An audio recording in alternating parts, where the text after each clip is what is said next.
முதலாவது பார்த்தீங்கன்னா, ஆதாம் பார்க்கும்போது சகோதர சகோதரிகளே, அந்த மண்ணில் கிடைக்கக்கூடிய அந்த சத்துக்களை கொண்டு மனிதனை உண்டாக்கி அவர் சுவாசத்தை ஊதினார். மனுஷன் ஜீவாத்மா ஆனான்னு வசனம் நம்ம வாசிக்கிறோம். அப்போ மனுஷன் என்ன பண்ணுறாருன்னா, ஆதாம் கிட்ட எல்லா மிருகங்களையும் படைச்சிட்டு ஆதாம் கிட்ட கொண்டு வராரு. கொண்டு வரும்போது ஆதாம் தான் என்ன பண்ணியிருக்காருன்னா, அதுக்கு பெயர் கூட வைத்திருக்கிறாரு நம்ம பார்க்கணும். இப்போ நம்ம கூப்பிடுற மிருகங்களுடைய பெயரெல்லாம் ஆதாம் தான் என்ன பண்ணியிருக்காருன்னு வச்சிருக்கிறார். அவர் வச்சுட்டு என்ன பண்ணுறாருன்னா, இரவு ரொம்ப சோர்ந்து போயிருக்கிறார் ஆதாம். தேவன் பார்க்குறாரு, ஏன் ஆதாம் ரொம்ப சோர்ந்து போயிருக்கிறீங்க பாருங்கள். ஒரு தகப்பன், அந்த தகப்பனுக்கு பார்த்தீங்கன்னா அந்த உணர்வுகள் இருக்குங்க. தேவன் சாதாரணமானவர் இல்லைங்க. இந்த விஷயம் நம்ம பார்க்கும்போது நம்மளுடைய பிள்ளைகள் ஒரு விஷயத்தில் சோர்ந்து போகும்போது அவங்களுடைய காரியங்களை நம்ம திங்க் பண்ணுறோம் இல்லைங்களா, ஏன் இவங்க சோர்ந்து போகிறாங்க, அவங்களுக்கு தேவையானதை நம்ம செய்கிறோம் இல்லைங்களா. அதே மாதிரி தேவன் கூட ஆதாம் ஏன் படைச்சிட்டு ஏன் சோகமாக இருக்கிறாருன்னு பார்க்குறாரு. பூனை கிட்ட போகிறாரு, பூனை நீங்கள் எப்படி இருக்கிறீங்க, நல்லா இருக்கிறீங்களா, அது என்ன பண்ணியிருக்கோம், அதனுடைய தொனியில் அது சொல்லியிருக்கு. யானை கிட்ட போகிறாரு, புலிக்கிட்ட போகிறாரு, யாருமே பேசுகிறதுக்கு ஆளே இல்லை. இவர் ரொம்ப சோர்ந்து போயிட்டார். அப்போ தேவன் பார்க்குறாரு, மனிதன் தனிமையாக இருப்பது நல்லதல்ல. எப்போ உணர்றாரு இந்த வார்த்தையை, தேவன் எப்போ உணர்றாருன்னும் போது அந்த ஆதாம் சோர்வுக்குள்ளே காணப்படுறாரு. எல்லாமே படைச்சிட்டார், ஆதாமுக்கு என்ன வேணும் எல்லாமே படைச்சிட்டோம். ஆனால் மனிதன் எப்படி இருக்கிறாருன்னா ஒரு சோகமாக இருக்கிறார், ஒரு துணைவி இல்லை, ஏன்னா பேசுகிறதுக்கு ஆள் இல்லை.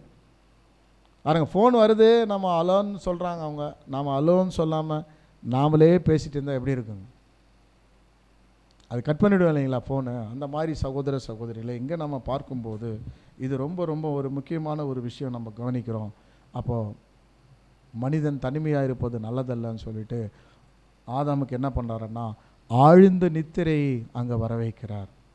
அப்போ ஆழ்ந்த நித்திரை வர வைக்கிறாருன்னா இப்போ நம்மளுக்கு தூக்க மாத்திரை போட்டாலும் தூக்கம் வரமாட்டேங்குது. ஆனால் ஆதாமுக்கு தேவன் என்ன யூஸ் பண்ணார் பாருங்கள், இந்த தூக்க மாத்திரை இதெல்லாம் தேவன் அங்கேயே யூஸ் பண்ணிட்டார் ஏதேன் தோட்டத்தில். பாருங்கள் என்ன பண்ணாருன்னா சகோதர சகோதரிகளே, ஆழ்ந்த நித்திரை வர வச்சார். வர வச்சு என்ன பண்ணாருன்னு பார்க்கும்போது ஒரு சர்ஜரி நடக்குது. சர்ஜரி எப்போ பண்ணுவாங்கன்னா இப்போ தான் பண்ணுறாங்க சர்ஜரியெல்லாம். ஆனால் தேவன் எப்போ சர்ஜரி பண்ணியிருக்காருன்னா முன்னாடியே சர்ஜரி பண்ணிட்டார். அப்போ சர்ஜரி பண்ணி விலா எலும்பை எடுத்து ஏவாளை அங்கே உண்டாக்குறார். அப்போ காலையில் எழுந்த உடனே ஆதாம் பார்க்குறாரு, ஏவாள் அங்கே நிற்கிறாங்க, அலோன்னு சொல்கிறாரு, அந்த அம்மா அலோன்னு சொல்கிறாங்க, கை ஆட்டுறாரு, இவங்களும் கை ஆட்டுறாங்க. அவ்வளோ சந்தோஷம் ஆதாம். ஏன்னா இப்போ பேசுவதற்கு என்ன கிடைச்சிது, துணை கிடைச்சது. சகோதர சகோதரிகளே, இப்படி அவங்க ஏதேன் தோட்டத்தில் ரொம்ப அருமையாக அங்கே இருந்தாங்க. ஆனால் என்ன நடக்குதுன்னு பார்க்கும்போது தேவன் ஆதாமுக்கிட்ட ஒரு வார்த்தை சொன்னார், இந்த கனியை நீங்கள் என்ன பண்ணக்கூடாது, புசிக்கக்கூடாது, புசிச்சிங்கன்னா மரித்து போவீங்கன்னு சொன்னார். ஆனால் ஏவாள்கிட்ட சொல்லலை தேவன். கண்டிப்பாக ஆதாம் என்ன பண்ணியிருப்பாருன்னா ஏவாள்கிட்ட என்ன பண்ணியிருப்பார், சொல்லியிருப்பார் அந்த வார்த்தையை. ஆனால் ஏவாள் என்ன பண்ணுறாங்கன்னா அவங்களுடைய பார்வை போகும்போது வரும்போதெல்லாம் அந்த கனியே அவங்க பார்த்துட்டு இருக்கிறாங்க.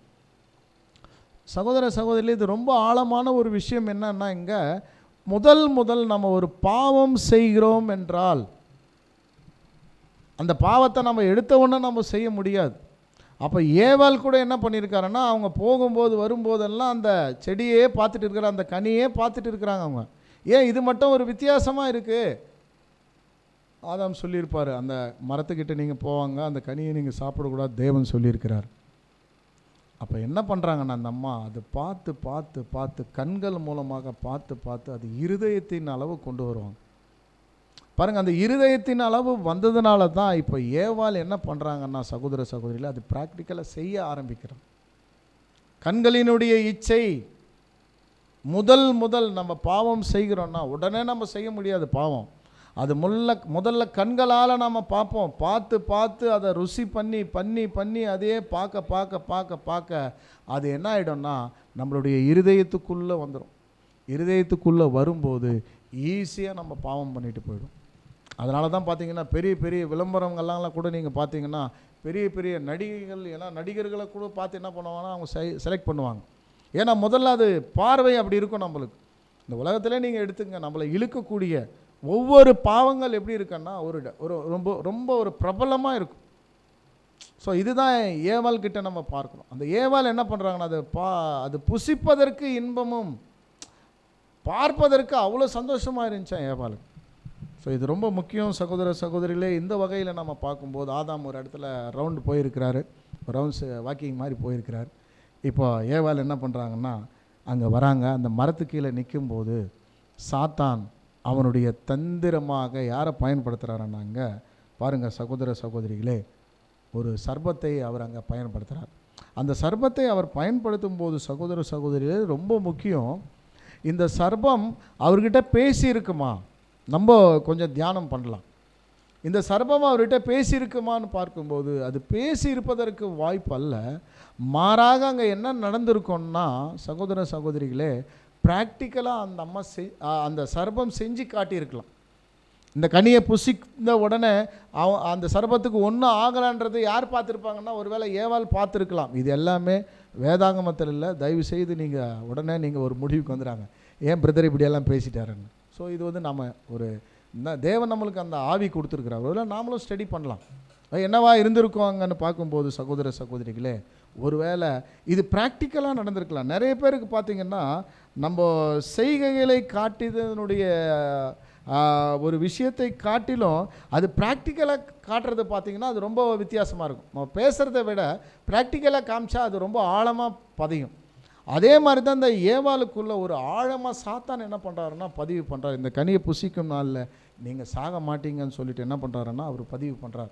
இப்போ பாருங்கள், வசனம் கூட நீங்கள் வாசிங்க. ஆதியாகமம் 3ஆம் அதிகாரம் 1ஆம் வசனம். தேவனாகிய கர்த்தர் உண்டாக்கின சகல காட்டு ஜீவனை பார்க்கிலும் சர்ப்பமானது தந்திரமுள்ளதாயிருந்து அது ஸ்திரீயை நோக்கி, நீங்கள் தோட்டத்தில் உள்ள சகல விருட்சங்களின் கனியையும் புசிக்க வேண்டாம் என்று தேவன் சொன்னது உண்டோ என்றார். ஸ்திரீ சர்ப்பத்தை பார்த்து, நாங்கள் தோட்டத்தில் உள்ள விருட்சங்களின் கனிகளை புசிக்கலாம், ஆனாலும் தோட்டத்தின் நடுவில் இருக்கிற விருட்சத்தின் கனியை குறித்து தேவன் நீங்கள் சாகாதபடிக்கு அதை புசிக்கவும் அதை தொடவும் வேண்டாம் என்று சொன்னார் என்றார். பாருங்கள், இந்த வசனத்தில் நாம் கவனிக்கும்போது சகோதர சகோதரிகளே, சர்ப்பம் தன்னுடைய சர்ப்பம் வரும்போது நீங்கள் சிந்தையில் கொண்டு வரணும், சாத்தான் தான் அது ஒரு கருவியாக அங்கே பயன்படுத்தி இருக்கலாம். அப்போ என்ன பண்ணுறாருன்னா, சாத்தான் தந்திரமாக ஒரு கேள்வி போடுறார். இந்த கனியை நீங்கள் பார்க்குறீங்களே, இந்த மரத்தை நீங்கள் பார்க்குறீங்களே, ஒருவேளை தேவன் உங்களுக்கு இந்த மரத்தை குறிச்சோ அல்லது இந்த கனியை குறிச்சோ ஏதாவது சொல்லியிருக்கிறாரான்னு சொல்லிட்டு அவர் என்ன பண்ணுறாருன்னா அழகாக ஒரு கேள்வி போடுறார். பாருங்கள், அந்த கேள்வி எப்படி வருதுன்னா இப்படி வருது பாருங்கள். இது ஏதேன் தோட்டத்தில் போடப்பட்ட ஒரு கேள்வி சாத்தான். இப்போ இவங்க என்ன சொல்லியிருக்கணும்?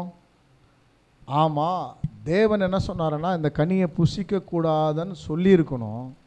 மாறாக அந்த அம்மா என்ன சொல்கிறாங்கன்னா, தேவன் சொல்லாத ஒரு வார்த்தையை சொல்கிறாங்க, அது புசிக்கவும் தொடவும் கூடாதுன்னு சொல்லிட்டார். அப்போ தேவன் தொடக்கூடாதுன்னு சொன்னாரா? பாருங்கள், எவ்வளோ பெரிய விஷயம் பாருங்கள். சாத்தானுக்கு அழகாக ஒரு விஷயம் சந்தோஷமாயிடுச்சு. ஆனால் தேவன் சொல்லாத ஒரு வார்த்தையை இந்த அம்மா சேர்த்து சொல்கிறாங்களே. பாருங்கள், எப்போவுமே நம்ம நடந்த சம்பவத்தை சொன்னால் எந்த பிரச்சனையும் இல்லை. ஒரு சகோதரனோ ஒரு சகோதரி ஏதோ ஒரு சூழ்நிலை ஒரு சம்பவம் ஏதோ நடக்குதுன்னும் போது நம்ம நடந்த விஷயம் நம்ம சொல்லவே மாட்டோம். ஏதாவது ஒன்று கூட்டி குறைச்சி தான் நம்ம சொல்லுவோம். இது எங்கே நடந்திருக்குன்னா ஏதேன் தோட்டத்திலே நடந்திருக்கு சகோதர சகோதரிகளே.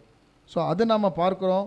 அந்த அம்மா சொல்லிட்டாங்க, இது தொடவும் கூடாதுன்னு சொல்லிட்டார். இப்போது சாத்தானுக்கு என்ன ஆயிடுச்சுன்னா ரொம்ப சந்தோஷம் ஆயிடுச்சு. இவங்க நம்ம பக்கத்தில் தான் இருக்கிறாங்க.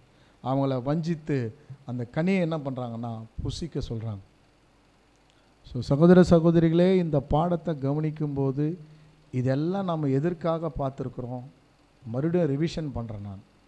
ஏன்னா ஒரு குழப்பம் வந்துடக்கூடாது. சிலுவை மரணத்தில் மறைந்திருக்கிறதான ஆழமான ரகசியம். அந்த ஆழமான ரகசியத்தில் நாம் என்ன பார்த்தோன்னா, அவர் உலக இரட்சகர். அவர் எப்படி உலக இரட்சகர் ஆனார் என்னும்போது கிறிஸ்தவர்களுக்கு மட்டும் இரட்சகரா அல்லது யூதர்களுக்கு இரட்சகரானா எல்லாருக்குமே இரட்சகர். அவர் எப்படி இரட்சகர் ஆனாரானா, ஒரு வசனம் வாசித்தோம் மார்க் 10:45, மனுஷகுமாரன் ஊழியம் கொல்லும்படி வராமல் எல்லாரையும் மீட்கும் பொருளாக தம்முடைய ஜீவனையே கொடுக்க வந்தாருன்னு நம்ம பார்த்தோம். அப்போ அந்த ஜீவன் அவர் எப்படி கொடுக்குறாருன்னு பார்க்கும்போது அநேகர் என்பது எல்லாரையும் குறிக்குது. மீட்பதற்காக ஜீவன் கொடுத்தாருன்னா யாரை மீட்பதற்காக வந்திருக்கிறாருன்னு பார்க்கும்போது நம்ம ஆதாம் ஏவாளுக்குள்ளே வந்திருக்கிறோம். ஆதாம் ஏவாளை குறித்து நம்ம பார்க்குறோம். இந்த ஆதாம் ஏவாளை பார்ப்பதற்கு காரணம் என்னென்னா, இந்த உலகத்தில் வரக்கூடிய வியாதி, துக்கம், மரணத்திற்கு காரணம் யாருன்னா அதை தான் இப்போ நம்ம பார்த்துட்டு இருக்கிறோம். ஏன்னா அவங்க என்ன சம்பாதிச்சாங்களோ அதுதான் நம்ம இப்போ அனுபவிச்சுட்டு இருக்கிறோம். ஏன்னா அவர் முன்னோர்க்கர், நம்மளுடைய ஆதி தகப்பன். அவர் என்ன சம்பாதிச்சு வச்சுருக்கிறாரோ அதை தான் நாம் இப்போ என்ன பண்ணிட்டுருக்கிறோன்னா அனுபவித்துட்டு இருக்கிறோம். ஸோ இப்போ நம்ம பார்க்கும்போது இப்போ ஆதாம் எங்கே போயிருக்கிறாரு, ஸ்டோரிக்குள்ளே நம்ம வந்துடலாம். நடந்த சம்பவத்துக்குள்ளே வரும்போது ஆதாம் எங்கே இருக்கிறாருன்னா ஒரு ரவுண்ட்ஸ் போயிருப்பார் வாக்கிங் மாதிரி. இப்போ ஏவாள் என்ன பண்ணுறாங்கன்னா சாத்தானுடைய தந்திரத்தினால் அந்த வார்த்தைகளை கீழ்ப்படிஞ்சு அந்த கனியை அவங்க சாப்பிட்றாங்க. சனி சாப்பிட்டு பாதி கையில் வச்சுருக்கிறாங்க. இப்போ ஆதாம் வந்து பார்க்குறாரு. பார்த்த உடனே அவருக்கு ரொம்ப ஷாக் ஆகுது. ஏன் இந்த மாதிரி நீங்கள் செஞ்சீங்க? தேவன் இதை புசிக்கக்கூடாதுன்னு சொன்னாரே, நீங்கள் ஏன் இதை புசிச்சிங்கன்னு சொல்லும்போது சர்ப்பம் தான் எனக்கு கொடுத்ததுன்னும் போது அப்போது ஆதாம் என்ன பண்ணுறாருன்னா அந்த கனியை வாங்கி சாப்பிட்றாரு. ஏன்? ஆதாமுக்கு தான் தேவன் சொன்னாரே சாப்பிடக்கூடாதுன்னு.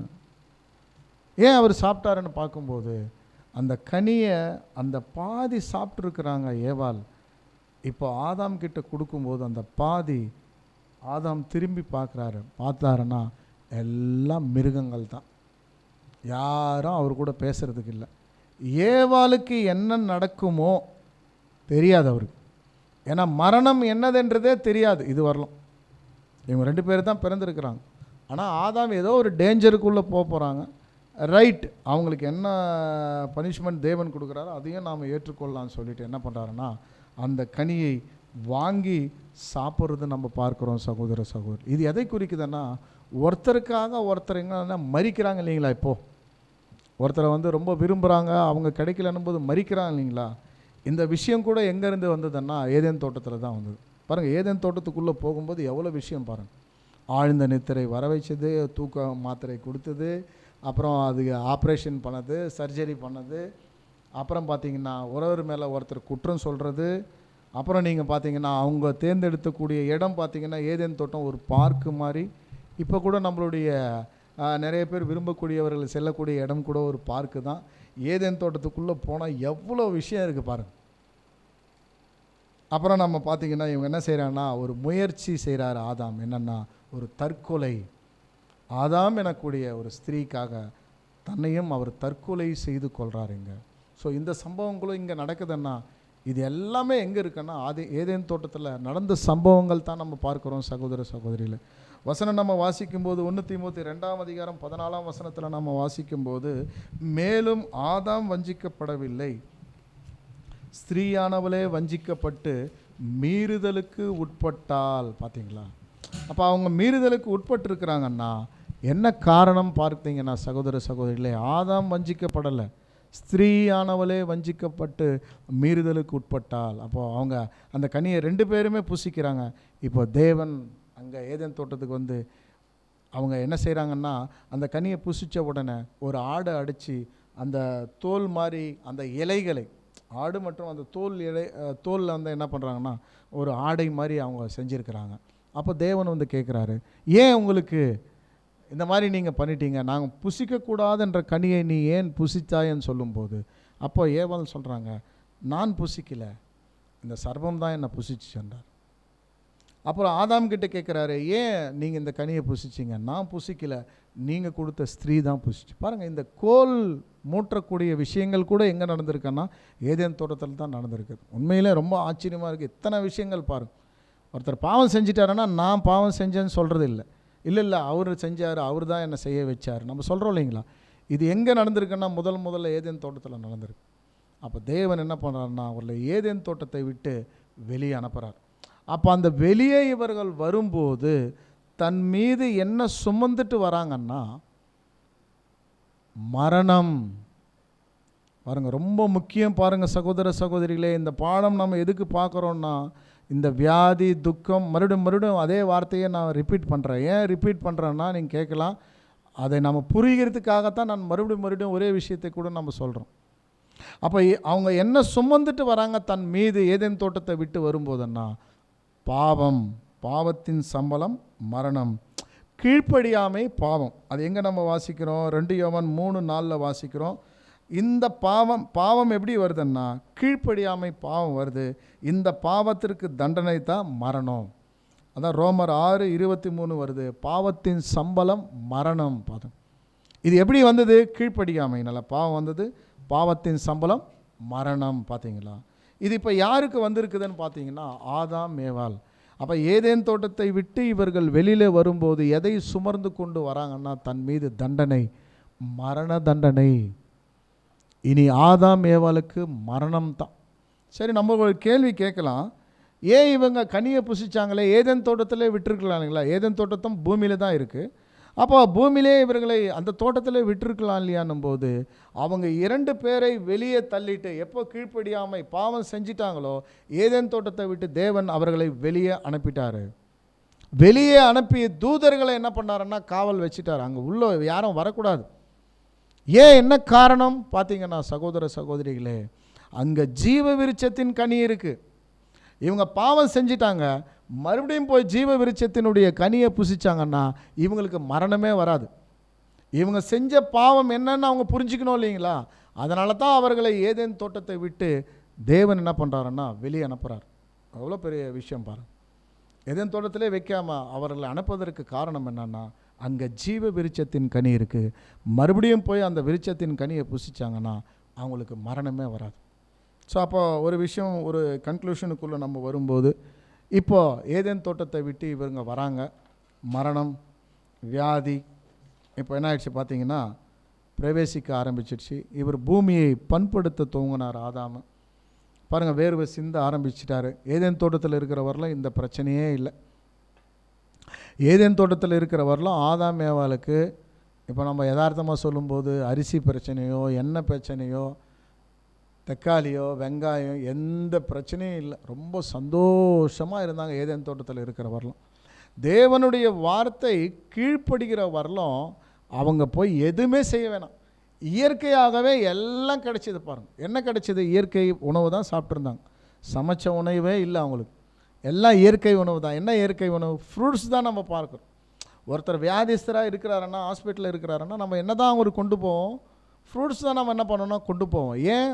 அந்த ஃப்ரூட்டில் என்ன இருக்குன்னா எல்லா சத்துக்களும் இருக்குது.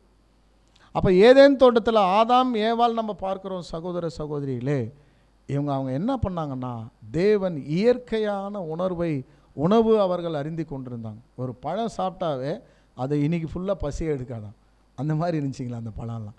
ஆனால் இப்போது அதெல்லாம் இல்லை. பாருங்கள், அப்போ எப்போ ஏதேன் தோட்டத்தை விட்டு அவர் வராரோ இப்போ பூமியை பண்படுத்த துவங்குறாரு. இப்போ கஷ்டப்படுறாரு, வேர்வை வருது, வெயில் ஆகுது, ரொம்ப கஷ்டப்படுறாரு, உபத்திரவம் பட ஆரம்பிக்கிறார் ஆதாம். அப்போது ஏவாள் 2 பேரும் என்ன பண்ணுறாங்கன்னா இணைந்து குழந்தை பிறக்குது. 2 குழந்தை. ஒன்று காயின், ஆபேல் நம்ம பார்க்குறோம். இப்போ காயின் என்ன பண்ணுறாருன்னா ஆபேலை கொலை செய்கிறார்.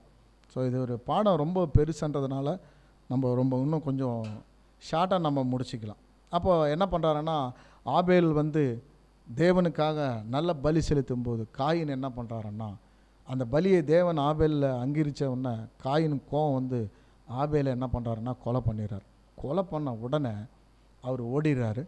இப்போ பாருங்கள், ஆதாம் என்ன பண்ணுறாருன்னா 2 பசங்க காணமே, எங்கே போயிட்டாங்க அன்னும்போது பாருங்கள் இங்கே என்ன நடந்திருக்குன்னா அவங்க ஏதேன் தோட்டத்தை விட்டு வந்த விஷயம் இன்னும் புரியல. என்ன தண்டனை வாங்கிட்டு வந்திருக்கிறாங்கன்னு ஆதாமுக்கு தெரியல. சந்தோஷமாக இருக்கிறார் அவர். இப்போ ஆபேலை 2 நாளோ ஒரு வேளை போய் சுற்றி பார்த்துருப்பார், எங்கே கிடச்சிருக்காது. இப்போ உடனே என்ன பண்ணுறாருன்னா அங்கே ஆபேல் அங்கே அடிபட்டு இருக்கிறாரு. ஆனால் நம்மளுடைய பார்வையில் அவர் என்ன இருக்கிறாருன்னா மரிச்சிருக்கிறார்.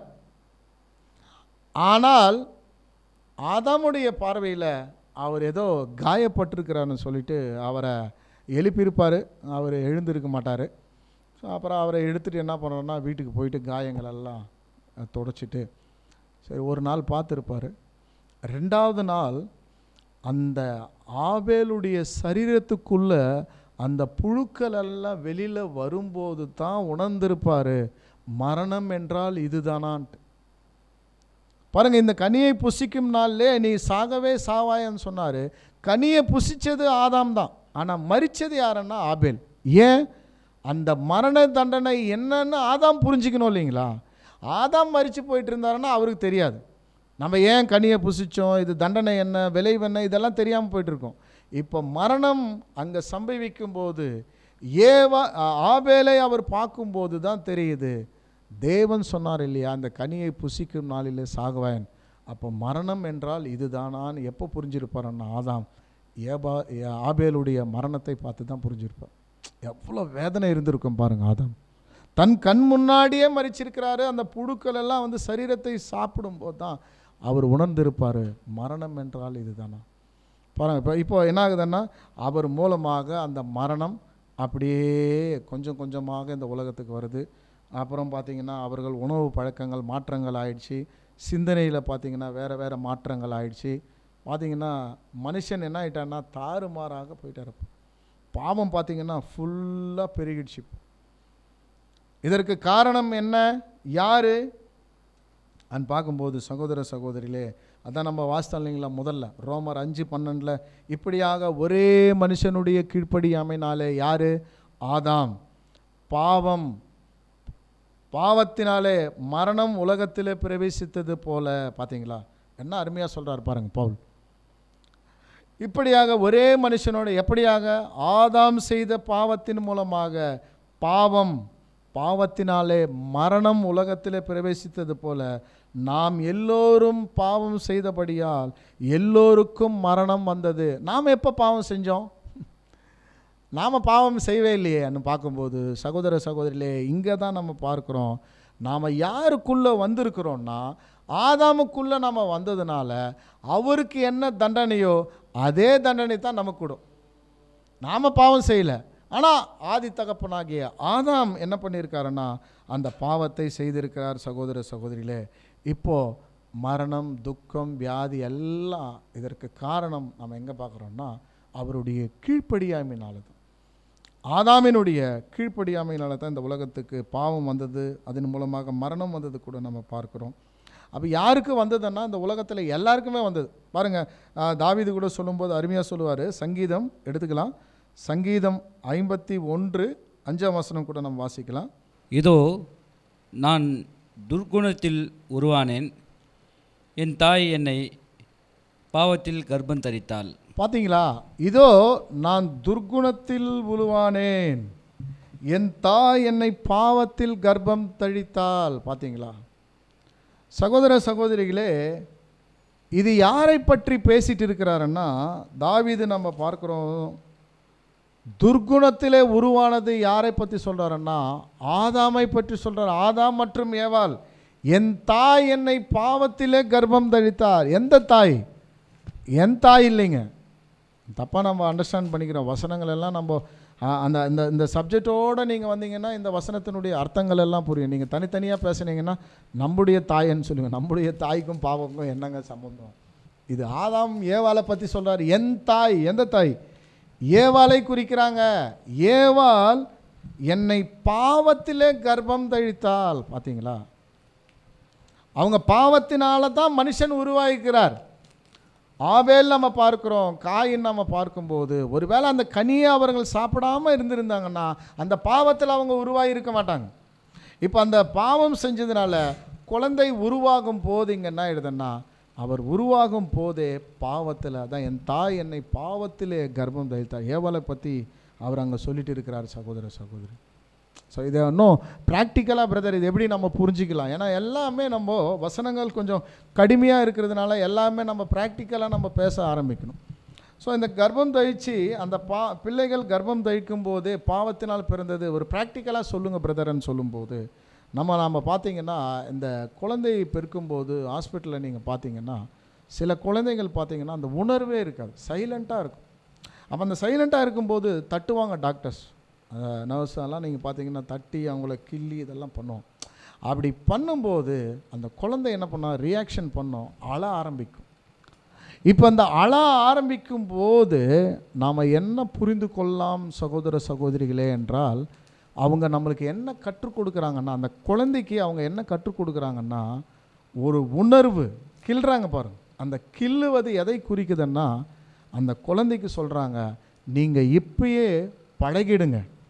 என்ன பழகிறீங்கன்னா இனி உங்கள் வாழ்நாள் முழுவதும் நீங்கள் மரிக்கிற வரலும் உங்களுக்கு என்னத்தான்னா பாடுகள் தான், உபத்திரவங்கள் தான், கஷ்டங்கள் தான், கடைசியில் மரணம். இதை எங்கே நம்மளுக்கு கற்றுக் கொடுக்குறாங்கன்னா ஹாஸ்பிட்டலில் கற்றுக் கொடுக்குறாங்க பாரு, கிள்ளி அழ வைக்கிறாங்க பாரு. அந்த அழுவது குறிக்குது இனி நம்மளுடைய வாழ்க்கை ஃபுல்லாக நம்மளுக்கு கஷ்டம்தான். ஏன்? என் தாய் என்ன பண்ணிட்டாங்கன்னா பாவத்தில் கர்ப்பம் தடிச்சிட்டார். யார்?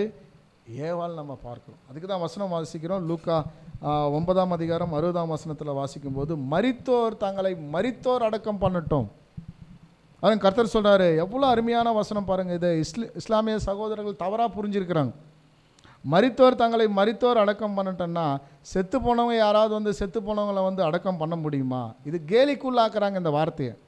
கர்த்தர் பேசின வார்த்தை. இதை நம்ம நல்லா புரிஞ்சிக்கணும்னா மரித்தோர் தங்களை மரித்தோர்னா இது ரொம்ப டீப்பான வார்த்தை. நம்ம சிம்பிளாக நம்ம சொல்கிறோம் எளிய முறையை. அதாவது ஏற்கனவே மரித்தவர் எங்கே இருக்கிறாருன்னா கல்லறையில் இருக்கிறார். இப்போ மரித்தவர் எங்கே இருக்கிறாருன்னா மரித்து அவங்க வீட்டில் வச்சுருக்கிறாங்க.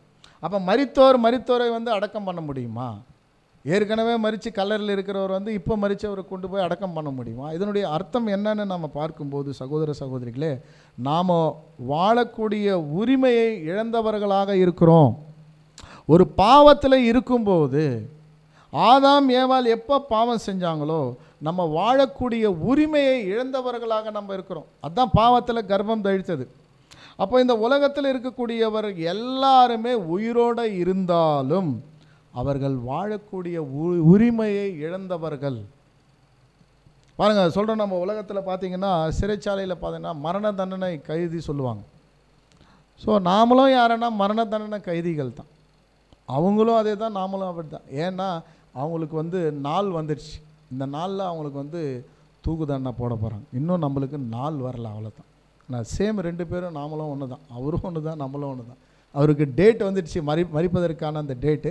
நம்மளுக்கு இன்னும் வரல. அப்போது நாம் எல்லாம் யாருன்னா இந்த உலகத்தில் தான் இருக்கிறோம், ஆனால் வாழக்கூடிய உரிமையை இழந்தவர்களாக நம்ம இருக்கிறோம். அதுக்கு தான் சொல்கிறாரு, இப்போ மரித்தவர்கள் எங்கே இருக்கிறாங்கன்னா வீட்டில் இருக்கிறாங்க.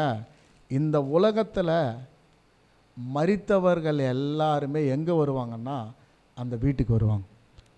நாம் அடக்கம் பண்ணலன்னா கூட அவங்களே அடக்கம் பண்ணிவிடுவாங்க. இதை பற்றி கர்த்தர் பேசிட்டுக்கிறார். ஆனால் நாங்கள் எப்படி இருக்கிறோன்னா நாம் மரித்தவர்களாக அல்ல. நீங்கள் எப்போ இந்த சத்தியத்தை கேட்டீங்களோ, இயேசு கிறிஸ்துவை நீங்கள் எப்போ ஏற்றுக்கொண்டீங்களோ அப்போ நீங்கள் என்ன ஆயிட்டீங்கன்னா உயிருள்ளவர்களாக ஆயிட்டீங்க. மரித்த நம்மை மறுபடியும் சத்திய வசனத்தினால் ஜெனிப்பித்து கொண்டு இருக்கிறார்.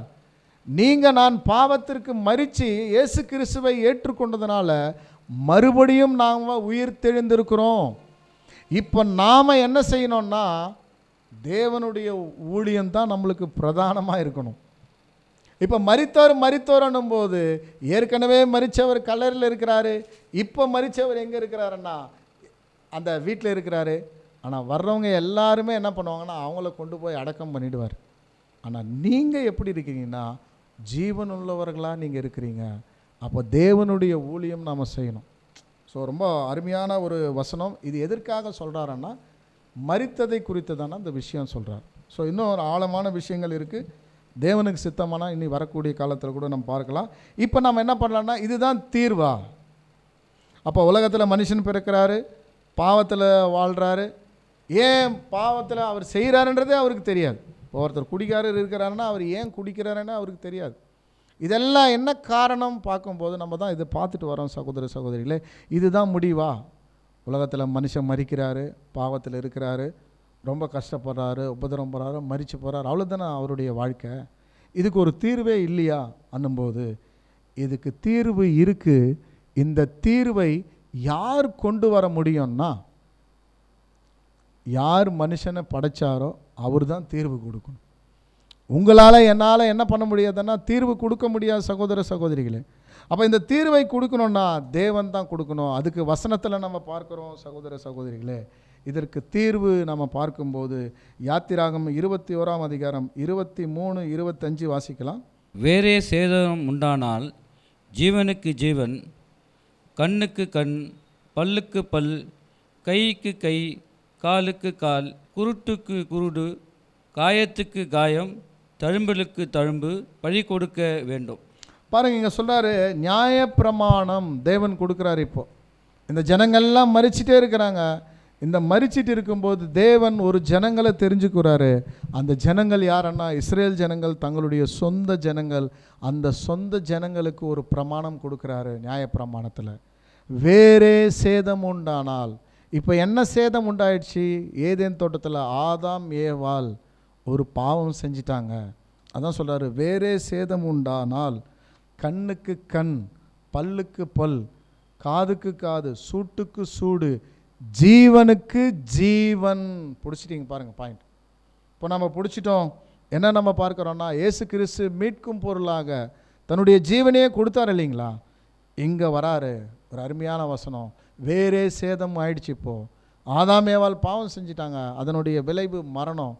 இப்போ அதற்கான விஷயம் சொல்லும்போது ஜீவனுக்கு ஜீவன், கண்ணுக்கு கண். ஒருத்தர் அடிச்சுட்டு ஒரு கண் எடுத்துட்டாருன்னா நியாயப்பிரமாணத்தின்படி இவர் போய் அவரை இன்னொரு கண் எடுக்கணும். ஆனால் எல்லாரையும் கூட்டிகிட்டு போய் 2 கண்ணும் எடுக்கிறது நியாயப்பிரமாணத்தில் இல்லை.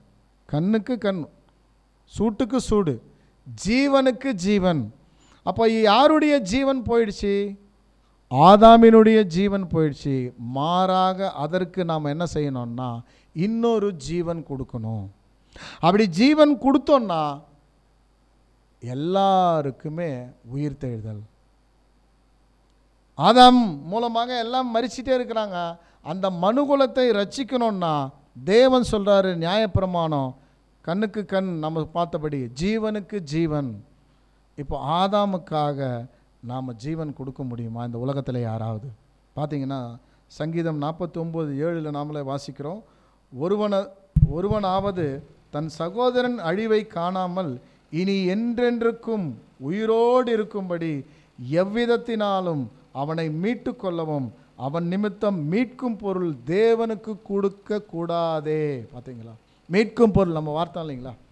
அந்த பொருளை மீட்டுக்கணும்னா இந்த உலகத்தில் ஒருத்தராலேயும் முடியாதுங்களாம். தன்னுடைய சகோதரன் அழிவை காணாமல் இனி என்றென்றும் உயிரோடு இருக்கும்படி, அவன் உயிரோடு இருக்கும்படி எவ்விதத்தினாலாவது தேவனுக்கு மீட்கும் பொருள் ஒருவனாலும் கொடுக்க கூடாதே. ஏன் கொடுக்க முடியாது? ஆதாமுக்கு இந்த மனுகுலத்தில் பிறந்த நம்மளால் ஜீவன் ஏன் கொடுக்க முடியாது? பார்த்தீங்கன்னா சகோதர சகோதரிகளே, ரொம்ப ஒரு முக்கியமான ஒரு விஷயம் என்னன்னா, ஆதாம் இந்த உலகத்தில் பரிபூர்ணமான ஒரு மனுஷன். இந்த உலகத்தில் வேற யாரும் பரிபூர்ண மனுஷனே இல்லை. முதல் பரிபூர்ணமான மனுஷன் ஆதாம். எப்படி சொல்கிறீங்க? அவருடைய பரிபூர்ணத்தினுடைய நிலை பார்க்கும்போது 100% கொடுக்கலாம் சகோதர சகோதரியில். சிந்தை அளவில் பரிபூர்ணம். பாருங்கள், ஒரு இடத்துல உட்காண்ட்ருக்கிறாருன்னா அந்த நடக்கக்கூடிய சம்பவங்கள் அனைத்திலுமே அவருடைய கவனம் இருக்கும். வேறு எந்த விஷயத்திலும் கவனம் போகாது. கவனம் சிதறவே சிதறாது. ஆனால் நம்மளுடைய கவனமெல்லாம் சிதறுதுன்னா என்ன காரணம்? பரிபூர்ணம் இல்லை. எதில்? சிந்தையில் பரிபூர்ணம் நமக்கு இல்லை சகோதர சகோதரிகளே. நாம் ஏன் ஆதாமுக்காக ஜீவன் கொடுக்க முடியாது? வேறே சேதம் உண்டால் ஜீவனுக்கு ஜீவன் சொன்னாலும் இல்லைங்களா? ஏன் மனுஷனால் கொடுக்க முடியாதுன்னா, ஆதாம் ஒரு பரிபூர்ணமான மனுஷன். சிந்தை அளவில், சரீர அளவில் நீங்கள் எடுத்துக்கிட்டிங்கன்னா, நம்ம எடுத்துக்கொண்டோன்னா, நம்ம போய் பிளட் டெஸ்ட்டு கொடுத்தோன்னா, இப்போது மளிகை கடையில் இருக்கக்கூடிய எல்லா ஐட்டம் நம்மளுடைய உடம்புல இருக்குது. உப்பு இருக்குது, காரம் இருக்குது, புளி இருக்குது, எல்லாமே இருக்குது. அப்போது சிந்தை அளவிலும் ஒரு மனிதன் பரிபூர்ணம் அல்ல, சரீர அளவிலும் ஒருவன் பரிபூர்ணம் அல்ல. இதனால் நம்ம என்ன பண்ண முடியாதுன்னா ஆதாமுக்கு ஜீவன் கொடுக்க முடியாது. ஏன்னா உங்களுக்கு நல்லா தெரியும், வசனம் நம்ம பார்த்தோம், மீட்கும் பொருள். அது கிரேக்க வார்த்தையில் என்ன பார்த்தோம்? ஆன்டிலூட்ரான். ஒரு பொருளை மீட்டு கொள்ளணும்னா அதுக்கு கிரயமாக சரிநிகர் சமான விலையாக கொடுக்கணும். அப்போ 100% சொன்னால் 100% அப்படியே கொடுக்கணும். அது 99 இருந்தால் கூட அது மீட்கும் பொருள் ஆகாது. இப்போ ஆதாம் போயிட்டாரு, அவருக்கு கிரயமாக இந்த உலகத்தில் யாரால் கொடுக்க முடியும்? ஒருத்தராலையும் கொடுக்க முடியாது. ஏன்னா யாருமே ஒரு பரிபூர்ணமான மனுஷனே இல்லை. சரி, ஒரு வேளை வேறு யார் கொடுக்கலாம் பார்த்தீங்கன்னா, தேவதூதர் கொடுக்க முடியுமா? அவங்களாலேயும் முடியாது. ஆதாமுக்காக ஜீவன். இப்போ ஆதாமுக்கு ஜீவன் கொடுத்தா மட்டும் போதும். யாருக்கு கொடுத்த மாதிரின்னா அந்த உலகத்தில் இருக்கிற ஒட்டு மனுகுலக்கு ஜீவன் கொடுத்த மாதிரி. இப்போ தூதர்களால் முடியும்னா அது முடியாது. சரி, ஒரு வேளை இயேசு கிறிஸ்தால ஜீவன் கொடுக்க முடியுமா ஆதாமுக்கு? ஆனால் அதுவும் முடியாது. ஏன் பிரதர், இயேசு கிறிஸ்து ஆதாமுக்கு ஜீவன் கொடுக்க முடியும்னா முடியாது. ஏன் முடியாதுன்னா பாருங்கள் சகோதர சகோதரி, இந்த உலகத்தினுடைய ஒரு ப்ரொசீஜர் நம்ம சொல்லும்போது, முதலாவது இந்த உலகத்தில் மிருகங்களை விட பெரியவர் யாருன்னு சொன்னால் மனுஷன்.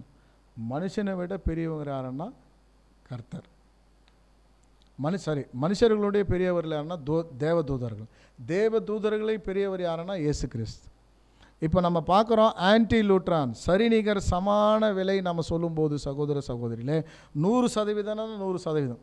அப்போ ஆதாமினுடைய பரிபூர்ணம் 100% பண்ணும்போது, அப்போ கர்த்தர் பார்த்திங்கன்னா மிருகம், மனிதர், மனிதரை காட்டிலும் பெரியவர் தேவதூதர், தேவதூதரை காட்டிலும் பெரியவர் கர்த்தர். அப்போ கர்த்தருக்கு எவ்வளோ பரிபூர்ணம் கொடுக்கலாம்? கோடி கொடுக்கலாம். அப்போ கோடி இருக்கிறவர் ஆதாமுக்கு 100 கொடுக்க முடியுமா? முடியாதே. அப்படி தேவன் ஏற்றுக்கொள்ள மாட்டாரே. அப்படி சரிநிகர் சமான விலை கொடுக்கணுன்னா 100க்கு 100 இருக்கணும். அப்போ இந்த உலகத்தில் யாரும் கொடுக்க முடியாது, இயேசு கிறிஸ்துவும் கொடுக்க முடியாது. அப்போ என்ன பண்ணலாம் பார்க்கும்போது சங்கீதம் 8:5 நம்ம பார்க்கும்போது, நீர் அவனை, யாருன்னா ஆதாமை நீர் சிருஷ்டிக்கப்படும் போது தேவதூதரிலும் சற்று சிறியவராக நீர் அவனை தேவதூதரிலும் சற்று சிறியவர் ஆக்கினீர், மகிமையினாலும் கனத்தினாலும் முடிசூட்டினீர். அப்போ ஆதாமை தேவன் படைக்கும்போது தேவதூதரிலும் சற்று சிறியவராக படைச்சிருக்கிறார் ஆதாம். ஆனால் மகிமையினாலும் கனத்தினாலும் முடிசூட்டினர். அவருக்கு அந்த மகிமை, அந்த ராஜா எனக்கூடிய அந்த ஸ்தானத்தை தேவன் என்ன பண்ணாருன்னா ஆதாமுக்கு கொடுத்துருந்தார். ஆனால் தேவதூதரிலும் சற்று சிறியவராக்கப்பட்டிருந்தாங்க. இப்போ இயேசு கிறிஸ்து ஜீவன் கொடுக்க முடியும்னா யாருக்கு? ஆதாமுக்கு ஜீவன் கொடுக்கணும்னா. ஏன்னா ஆதாமுக்கு ஜீவன் கொடுத்தா போதும் இந்த உலகத்தில் இருக்கிற எல்லாருக்குமே ஜீவன் கொடுத்த மாதிரி. இப்போ இயேசு கிறிஸ்து என்ன ஆகணும்னா தேவதூதரிலும் சற்று சிறியவர் ஆகணும். அப்படி இருந்தால் கொடுக்கலாம். ஏன்னா அப்போ 100க்கு 100 ஆகிடும். ஆதாம் பரிபூர்ண மனிதனா, இயேசு கிறிஸ்துவும் பரிபூர்ண மனிதன். இப்போ அதுதான் நம்ம வாசிக்கும்போது எபிரேயர் 2:9 வாசிங்கன்னா, தேவனுடைய கிருபையினாலே ஒவ்வொருவருக்காகவும் மரணத்தை ருசி பார்க்கும்படி தேவதூதரிலும் சற்று சிறியவராக்கப்பட்ட இயேசு மரணத்தை உத்திரத்தின் நிமித்தம். பாருங்கள், இயேசு கிறிஸ்து இப்போ என்ன இருக்கிறாருன்னா ஆதாமுக்காக ஜீவன் கொடுப்பதற்காக சகோதர சகோதரிகளே அவர் தேவதூதரிலும் சற்று சிறியவராக்கப்பட்டிருக்கிறார். என்ன அருமை பாருங்க. ஒட்டுமொத்த மனுக்குலத்திற்கு கர்த்தர் ஜீவன் கொடுக்காம இந்த ஒரு விஷயத்தில் நம்ம பார்க்கும்போது, சிலுவை மரணத்தில் பார்க்கும்போது ஆதாம் எனக்கூடிய ஒரு மனுஷனுக்கு ஜீவன் கொடுத்தா போதும் இந்த உலகத்தில் இருக்கிற எல்லாருக்குமே ஜீவன் கொடுத்த மாதிரி. அப்போ அந்த ஜீவன் கொடுக்கணுன்னா பரிபூர்ணமாக இருக்கணும். நம்மளால் கொடுக்க முடியாது. அப்போ கர்த்தரும் கொடுக்க முடியாது. ஏன் கொடுக்க முடியாதுன்னா ஆதாமை விட பெரியவர் தேவதூதர், தேவதூதர்களை காட்டிலும் பெரியவர் கர்த்தராக இயேசு. இப்போ இயேசு கிறிஸ்து ஜீவன் கொடுக்கணுன்னா இப்போ என்ன ஆயிட்டாருன்னா தேவதூதரிலும் சற்று சிறியவராக்கப்பட்டார். யாருக்காக? ஆதாமுக்காக. அந்த வசனம் கூட நம்ம வாசிக்க கேட்கலாம். 1 கொரிந்தியர் எடுத்துக்கலாம். 1 கொரிந்தியர் 15:45. 1 கொரிந்தியர் 15 எடுத்துக்கலாம். 45. அந்தபடியே முந்தின மனுஷனாகிய ஆதாம் ஜீவ ஆத்மானான் என்று எழுதி இருக்கிறது. பிந்தின ஆதாம் உயிர்ப்பிக்கிற ஆவியானார். பார்த்தீங்களா? முந்தின ஆதாம், பிந்தின ஆதாம். அப்போ இயேசு கிறிஸ்துக்கு நம்ம பார்க்குறோம், ஒரே பேர் தான் நம்ம பார்த்துருக்குறோம். யார்? கர்த்தராக இயேசு கிறிஸ்து தான் நம்மளுக்கு தெரியும். ஆனால் அவருக்கு இன்னொரு பேர் கூட இருக்குது, பிந்தின ஆதாம். பாருங்கள், முந்தின ஆதாம், பிந்தின ஆதாம். முந்தின ஆதாம் மூலமாக என்ன வந்ததுன்னா ஜீவ ஆத்மா ஆனான் என்று எழுதியிருக்கிறது. பிந்தின ஆதாம் உயிர்ப்பிக்கிற ஆவியானார் நம்ம பார்க்கணும். ஸோ அப்போ சகோதர சகோதரிகளே இங்கே நம்ம பார்க்கும்போது அந்த ஆதாமுக்கு ஜீவன் கொடுக்கறதுக்காக இவர் என்ன ஆயிட்டாருன்னா தேவதூதரிலும் சற்று சிறியவராக்கப்பட்டிருக்கிறார். மீட்கும் பொருள், சரிநிகர் சமான விலை, ஜீவன் கொடுப்பதற்காக ஆதாம் மனுகுலத்திற்கு கொடுத்த மாதிரி ஆதாமுக்கு கொடுத்தவன் தான். பாருங்கள், கர்த்தர் எப்பேற்பட்டவர்னு பார்த்தீங்கன்னா, அவர் ஜீவன் கொடுக்க வந்தவர். 2 கொரிந்தியர் 8:9 அவர் ஐஸ்வர்யம் உள்ளவராய் இருந்தும் நீங்கள் அவருடைய தரித்திரத்தினாலே, பாருங்கள், இயேசு கிறிஸ்து ஒரு ஐஸ்வர்யம் உள்ளவர், நீங்கள் அவருடைய தரித்திரத்தினால. ஏன் தரித்திரர் ஆனார்னா, ஆதாம் செய்த ஒரு பாவத்திற்காக, அந்த பாவத்தினுடைய சம்பளத்துக்காக அவர் என்ன ஆயிட்டாரன்னா அடிமையின் கோலம் எடுத்தார். தரித்திரத்தினாலே நீங்கள் ஐஸ்வர்யவன் ஆகும்படிக்கு உங்கள் நிமித்தம் தரித்திரனானாரே. நாம் ஐஸ்வர்யன் ஆகணும், நாம் மரிச்சிருக்கிற நாம் மறுபடியும் உயிர் தெழணும். அப்படி இந்த உலகத்தில் இருக்கக்கூடிய ஜனங்கள் எல்லாருமே உயிர் தெழுவதற்காக அவர் தரித்திரனாக இருக்கிறாரா பாருங்க. என்ன சிலுவையில் நம்ம பார்க்குறோம், அவரை அடித்த அடிகள், அவரை துன்பப்படுத்தினது, துப்பினது, எட்டி உதைச்சது, இதெல்லாம் கர்த்தர் எதற்காக வாங்கியிருக்கிறாரு? ஏன் வாங்கியிருக்கிறாரு? இந்த உலகத்தில் இருக்கக்கூடிய எல்லா ஜனங்கள் உயிர் தெழணும். அதுக்கப்புறம் நியாய தீர்ப்பு தேவன் வச்சிருக்கிறாரு. ஸோ அது நம்மள 2வது பகுதி நம்ம பார்க்குறோம். ஆனால் இந்த உலகத்தில் பிறந்த எல்லாருக்குமே என்ன இருக்குன்னா ஒரு உயிர் தெழுதல் என்பது இருக்குது.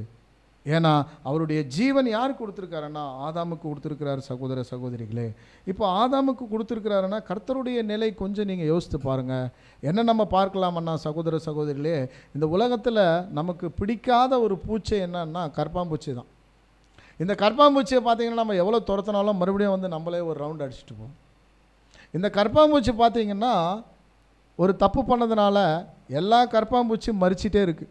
இதை ஒரு மனுஷன் பார்க்குறார், நடா ஒரு கற்பாம்பூச்சி தப்பு பண்ணதுனால எல்லா கற்பாம்பூச்சி மறிச்சிட்டு இருக்குது அன்னு பார்த்துட்டே இருக்கும்போது தேவன் பார்க்குறாரு, இந்த மரித்து போன கற்பாம்பூச்சிக்கெல்லாம் ஜீவன் கொடுக்கணுமா? ஆமாம், அவர் சொல்கிறார், அந்த மனுஷன் சொல்கிறார், அப்போ நீங்கள் என்ன பண்ணுங்கன்னா 33 வருஷம் நீங்கள் மனிதனாக இருக்கிறவங்க கற்பாம்பூச்சியாக மாறிட்டு அது கூட நீங்கள் வாழுங்க. அப்போ நான் என்ன பண்ணுறேன்னா இதுக்கெல்லாம் ஜீவன் கொடுக்குறேன் கற்பாம்பூச்சிக்கெல்லாம் சொல்கிறார். இது சாத்தியங்களா? நாம் யாராவது ஒரு நாள் கற்பாம்பூச்சியாக மாற முடியுங்களா? ஆனால் கர்த்தராகிய இயேசு கிறிஸ்து பாருங்கள் சகோதர சகோதரிகளே, 33 வருடம் நீங்கள் பார்த்தீங்கன்னா அவர் என்ன ஆயிட்டாருன்னா நாமெல்லாம் அவருடைய பார்வையில் கற்பாம்பூச்சி, நமக்கு ஜீவன் கொடுக்கறதுக்காக அப்படியே கற்பாம்பூச்சியாக மாறிட்டார். ஏன் நான் இதை சொல்ல வரேன்னா, பரலோகத்தில் அவர் கேட்ட சத்தம் எல்லாம் பரிசுத்தர் பரிசுத்தர் பரிசுத்தர், பரிசுத்தம்தான் அங்கே. ஆனால் பூமிக்கு வரும்போது எப்படி இருந்திருப்பார் கொஞ்சம் நினச்சி பாருங்கள்.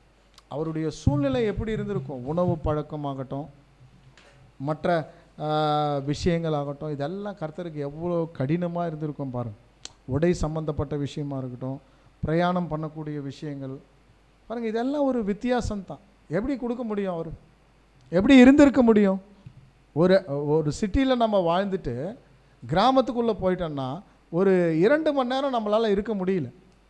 ஒரு ஃபேர் இல்லை, கரண்ட் இல்லை, ஒரு கடை இல்லை, நம்ம எப்படி இருக்க முடியும்? நம்ம ஊருக்கே நம்ம போயிடலான்னு நம்ம சொல்லுவோம். ஆனால் கர்த்தர் பாருங்கள் 33 வருஷம் கொஞ்சம் நினச்சி பாருங்கள். ஆனால் வாழ்ந்தார். எதற்காக? ஆதாம் எனக்கூடிய ஒரு மனிதனை மீட்டு கொள்வதற்காக. அவரை மீட்டு கொண்டா இந்த உலகத்தில் இருக்கிற எல்லாருமே மீட்டு கொண்ட மாதிரி. பாருங்கள் கர்த்தர் பாருங்கள் எவ்வளோ அடி, எவ்வளோ உதை, இதெல்லாம் எதுக்காக? ஆதாமுக்காக. சரி, நீங்கள் சமான விலை கொடுக்கணும், மீட்டு கொள்ளணும். ஆதாம் மூலமாக மரணம் வந்துடுச்சு. அந்த மரணம் எப்படி வந்துடுச்சுன்னா அது வியாதி, துக்கம், மரணம் வந்துடுச்சு. அந்த மரணத்திலிருந்து விடுதலை கொடுப்பதற்காக இவர் தன்னுடைய நிலையே அவர் விட்டுட்டு வந்திருக்கிறாரு. ஸோ அதை நம்ம பார்க்கும்போது சகோதர சகோதரிகளே, கடைசியாக ஒரு வசனம் நம்ம வாசிக்கலாம். 1 கொரிந்தியர் 15:21 வாசிக்கலாம். மனுஷனாலே மரணம் உண்டாயிற்று, மனுஷனால் மரித்தோர் உயிர்த்தெழுதலும் உண்டாயிற்று. போதுங்க பாருங்கள், மனுஷராலே மரணம் உண்டானபடியால். பாருங்கள், நம்ம நிறைவு பகுதிக்குள்ளே நம்ம வரும்போது இந்த உலகத்தில் மரணம் வந்ததுக்கு காரணம் யாருன்னா சொல்கிறாரு ஆதாம். மனுஷனாலே மரணம் உண்டானபடியால் மனுஷராலே மரித்தோரின் உயிர்த்தெழுதலும் உண்டாயிடுச்சு. இன்னொரு மனுஷன் வந்தார், அவருக்கு ஆல்ட்ரா இன்னொரு மனுஷன் வந்தார், அவர் மூலமாக உயிர்த்தெழுதலும் உண்டாயிற்று. அடுத்து இன்னொரு வசனம் நம்ம வாசிக்கிறோம். அடுத்த வசனம், ஆதாமுக்குள் எல்லோரும் மரிக்கிறது போல கிறிஸ்துவுக்குள் எல்லோரும் உயிர்ப்பிக்கப்பட்டார்கள். பாருங்க, ஆதாமுக்குள் எல்லாம் மரிக்கிறது போல கிறிஸ்துவுக்குள் எல்லாம் உயிர்ப்பிக்கப்படுவார்கள். இது பைபிளில் ஒரு மைய பகுதி வசனம். இந்த வசனத்தை நீங்கள் நோட் பண்ணுங்க. இப்போ மரிக்கிறவங்க எல்லாருமே ஆதாமுக்குள்ளான மரணம். ஆனால் இயேசுவினுடைய இரண்டாம் வருகை வரும்போது எல்லாருமே உயிர்ப்பிக்கப்படுவாங்க. ஆதாமுக்குள் எல்லாம் மரிக்கிறது போல கிறிஸ்துவுக்குள் இவர்கள் மட்டுமல்ல. இப்போ நம்ம சொன்னோம் இல்லைங்களா, கர்த்தரை அல்லாதவர்கள் அல்ல, கர்த்தரை பற்றி தெரியாதவங்க இல்லை, எல்லாருமே. இன்னும் நம்ம விளக்க வேண்டிய அவசியம் இல்லை. இந்த உலகத்தில் பிறந்த இந்து சகோதரர்களாக இருந்தாலும், முஸ்லீம் சகோதரராக இருந்தாலும், கடவுள் இல்லைன்னு சொல்கிறவங்களாக இருந்தாலும், யாராக இருந்தாலும் அவர்களுடைய மரணம் சகோதர சகோதரிகளே அது ஆதாமுக்குள்ளான மரணம். ஆனால் கிறிஸ்துவுக்குள்ள எல்லாரும் உயிர்ப்பிக்கப்படுவாங்க. ஆனால் உயிர்ப்பிக்கப்படும் போது நியாய தீர்ப்பு நடக்கும். அது கண்டிப்பாக அது இருக்குங்க. நியாய தீர்ப்பு இல்லாமல் இல்லை. அது நம்ம அடுத்த நிலையை நம்ம பார்க்குறோம். ஆனால் இந்த சிலுவை மரணத்தில் மறைந்திருக்கிறதான ஆழமான ரகசியம் என்னன்னு நம்ம இப்போ பார்த்துட்டோம். கண்டிப்பாக ரகசியம் இருக்குன்னா நீங்கள் எவ்வளோ நேரம் புரிஞ்சிருப்பீங்க. ஆனால் எவ்வளோ பெரிய ரகசியம் பாருங்க. நம்ம நினைக்கிறோம் கர்த்தர் வந்தார் மரித்து போனாருன்னா, ஏன் வந்தார், ஏன் மரித்தாருன்னு நம்மளுக்கு தெரியல. ஆனால் இந்த பாடத்தின் மூலமாக நம்ம கற்றுக்கொள்கிறோம், கர்த்தர் ஆதாமை உண்டாக்கினார், ஆதாம் பாவம் செஞ்சார், அந்த பாவத்தின் சம்பளம் மரணம், அதை ஜெயம் கொள்வதற்காக தான் நம்முடைய கர்த்தர் இங்கே வந்தார். அதுதான் நம்ம வாசிக்கும்போது சகோதர சகோதரிகளே ரொம்ப ஒரு முக்கியமான ஒரு விஷயம். யோவான் 12:32 நம்ம வாசித்தது போல், நான் பூமியிலிருந்து உயர்த்தப்பட்டிருக்கும் போது எல்லாரையும் என்னிடத்துல இழுத்துக்கொள்வேன். அப்போ சிலுவை மரணத்தில் அவர் மரிக்கும்போது எல்லாரையும் தன் பக்கம் அவர் இழுத்துக்கொள்வார். பாருங்க எவ்வளோ ஆச்சரியமான ஒரு விஷயம். இந்த வார்த்தைகளை கூட நம்ம கேட்டிருக்கிறோம் இது வரலும். உண்மையிலே இந்த ஒரு சத்தியம் உங்களுக்கு ஒரு ஆசீர்வாதமாக இருக்கும்னு கூட நம்ம விசுவாசிக்கிறோம். இந்த சத்தியத்தை, இந்த வசனங்களை நீங்கள் மறுபடியும் தியானம் பண்ணுங்கள். தேவன் கண்டிப்பாக இந்த வசனங்களோட தேவன் உங்களுக்கு பேசுவார். ஒருவேளை யாராவது மரிக்கிறாங்க, அல்ப ஆசையில் கூட மரிக்கிறாங்க, ஒரு 25 வயசு 30 வயசு மரிக்கிறாங்க, தாயார் அவங்களுடைய பிள்ளைகள் எல்லாம் அழுதுட்டு இருக்கிறாங்க. அந்த நேரத்தில் போய் நீங்கள் என்ன நற்செய்தி சொல்லுவீங்க அவங்களுக்கு? இந்த நற்செய்தி சொல்லுங்கள், இன்றைக்கி அவர் மரிச்சிருக்கிறாரு, கண்டிப்பாக இயேசு கிறிஸ்து இரண்டாம் வருகையில் வரும்போது மறுபடியும் அவர் உயிர் தெழுந்து வருவார், அதை நீங்கள் பார்க்க போகிறீங்க. எவ்வளோ பெரிய நற்செய்தி பாருங்கள். இது ஆதாமுக்குள்ளான மரணம். உண்மையிலே அவங்களுக்கு எவ்வளோ சந்தோஷமாக இருக்கும் பாருங்கள். ஸோ இந்த நற்செய்தி அறிவிப்பதற்காக தான் தேவன் உங்களையும் என்னையும் அழைத்திருக்கிறார். ஸோ அப்போது தேவனுடைய பெரிதான கிருபையில் இந்த கிரைஸ்ட் டிவி மூலமாக இப்பேற்பட்ட சத்தியங்களை பகிர்ந்து கொள்ளும்படி தேவன் நம்மளுக்கு ஒரு கிருபை செஞ்சுருக்கிறாரு. இதை நாம் பகிர்ந்து கொண்டோம். மேலும் விவரங்களுக்கு உங்களுக்கு ஏதாவது சந்தேகங்கள் ஏதாவது வேணும்னா என்னுடைய நம்பர் பார்த்தீங்கன்னா கீழே வரும்.